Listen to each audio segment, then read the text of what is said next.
dulunya kan di F&B. Tapi sekarang di upsell nih. Iya. Perjalanannya itu gimana?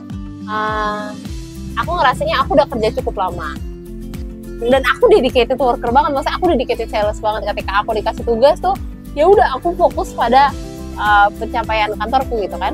Melihat ke belakang karir aku selama 10 tahun, aku udah ngapain aja. Ternyata benang merahnya ada. Aku tuh selalu berkutak mengotak-ngatik cara menaikkan omset.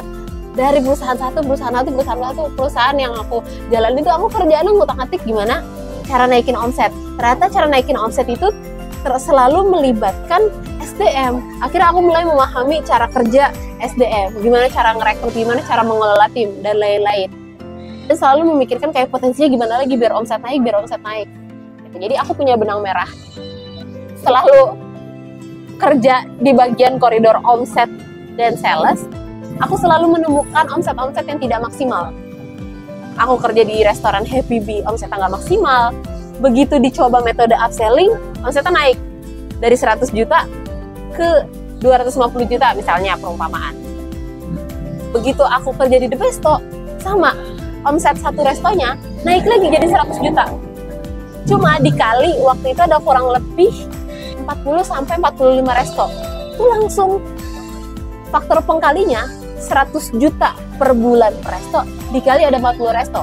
Ketika metode upselling itu aku terapkan di restoran yang franchise seperti The Besto, dia punya 40 cabang, omset naik 4M dalam 1 bulan. Hanya dengan satu metode itu. Ya, walaupun di bawah metode itu kompleksitasnya banyak gitu ya. Tapi metode upselling itu pada akhirnya aku ngelihat dia membawa perusahaan-perusahaan, terutama F&B, yang selalu pusing dengan profit minus, omset nggak naik-naik, ternyata ada satu metodenya, namanya upselling. Dan itu yang bikin aku pengen di luar sana F&B mempunyai ilmu yang sama, minimal untuk omsetnya beres.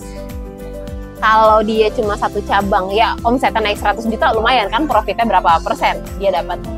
Kalau itu perusahaan dengan cabang banyak seperti The Besto tuh punya 300 cabang loh, paling sedikit. Berapa kenaikannya? Bukan 4M lagi, ya kan?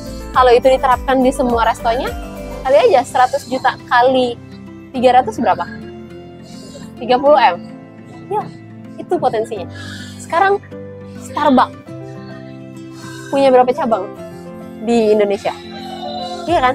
Jadi sebuah metode yang seringkali dipandang kecil dan tidak berdampak, ketika caranya benar dan dia impactful, impactnya tuh gede banget. Jadi ilmu yang sama, tapi kalau diterapin di banyak tempat, langsung naiknya.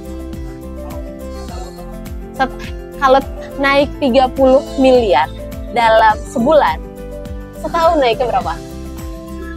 Hampir setengah triliun, ya kan? Maksudnya jadi aku sangat antusias melihat kecenderungan resto itu tidak optimal, dan bahwa aku bukan menemukan ya, tapi minimal melaksanakan sebuah metode yang sangat-sangat impactful di sebuah bisnis. Pindah ke bisnis lain, bisnisnya naik. Pindah ke bisnis lain, bisnisnya masih naik. Berarti kan semua bisnis F&B punya peluang yang sama menurutku, selama trafficnya ada. Jadi syarat upselling itu, yang tadi aku sebutin naik sekian juta, sekian M, dan sekian T, itu syaratnya adalah trafficnya ada. Kalau trafficnya nggak ada, itu yang bahaya. Biasanya kalau trafficnya masih sepi, di bawah 50 transaksi dalam sebulan, ya itu ada faktor salah pilih tempat, ada faktor mungkin secara servisnya atau secara produknya juga kurang memuaskan. Tapi utamanya PR-nya ada di branding, ya kan? Salah satu cara menaikkan traffic itu kan ya dengan branding, tapi branding itu prosesnya nggak sebentar. Jadi berhati-hati kalau mau buka bisnis resto. Ini bukan cuma tentang modal, tapi ini tentang awalnya segmentasi dan marketnya dulu. Syarat bisnis bisa jalan secara sehat itu trafficnya dulu. Kalau trafficnya rame, walaupun dia secara omset nggak optimal, itu bisa diberesin di belakang-belakang. Walaupun SDM-nya carut-marut gitu ya, itu bisa diberesin dari belakang-belakang. Tapi kalau trafficnya mandek, trafficnya rendah, ya itu udah susah. Nah, itu cara menaikkan traffic. Cara menaikkan traffic, itu koridornya bukan upselling. Upselling itu menaikkan transaksi penjualan, ibaratnya basket size. Kamu pesannya gelas segini gitu kan, gelas sekecil ini, tapi ketika bertransaksi jadinya gelasnya gede kayak gitu. Jadi kita menaikkan transaksi penjualan, bukan traffic yang kita naikin. Makanya syarat upselling itu bisa optimal itu dari traffic.